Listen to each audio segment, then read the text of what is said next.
Now, we talk with a lot of parents all the time because we see and treat kids here as well with their spinal problems. Sometimes it's sports, right? As a parent myself, I have a 10-year-old.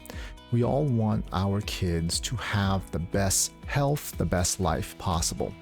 But it's really hard to figure out exactly what your kid and child is going through. Do they have scoliosis? Do they have a curvature in the spine? I like to share with patients today and parents today who are patients, or patients who are parents, or parents in general. I like to share with parents today what to look for in your child to make sure that they are growing up with the best, healthiest spine possible. When you look at a child, the first thing you should do is don't look from the front, look from the back. When you have them wear a t-shirt is the best, or something that's a little bit more tight-fitting, so you can actually see, do their ears lined up? Do their shoulders lined up? Or do you have one shoulder that's higher than the other? When they put their hands on their hips, do their hips lined up? Or does one rise a lot lower than the other one? Well, that could mean multiple things. It could mean that, yes, maybe they're standing with bad posture, or it's because if they feel like, they're standing neutral. Now, how do you make sure they're standing neutral?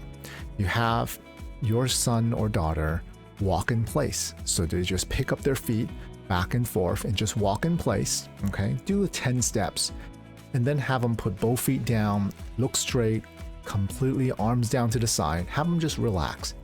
You can see from the back, do their ears lined up or is their head tilted one way or another? You're able to tell if their shoulders one's higher than the other or their hips higher than the other. Then you go to the side of them. And from the side, you can actually see, do their ears lined up with their shoulder? Does their shoulder line up with their body and their hip? Does that line up with their knees? So there's the side alignment, which is really, really important, because if your child has a anterior head carriage or a text neck, which a lot of kids have nowadays, it's indicative that they might have shoulder or neck problems later on down the line.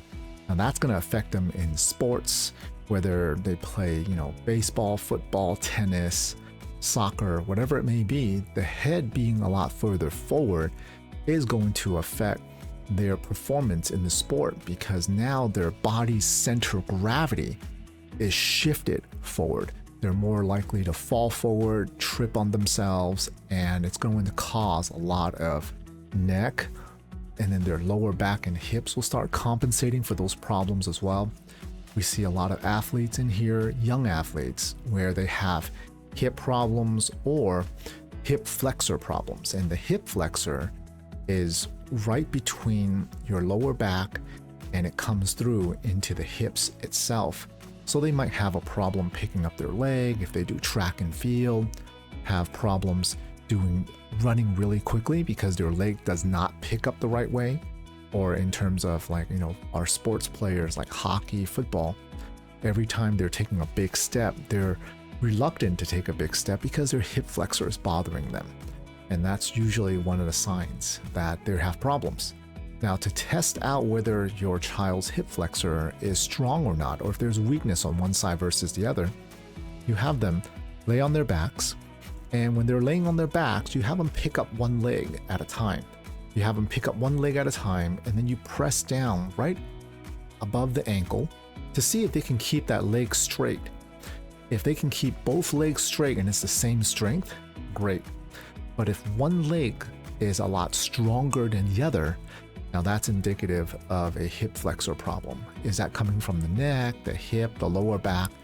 It really depends. And that's where you might want to seek help from a professional. So I really hope this video finds you well. For all the parents out there who have kids, or for all the parents out there who have kids who are athletes, those are some great ways to get your child aligned correctly, to prevent injuries, and to also prolong their sports career as well. All right, have a great day, guys.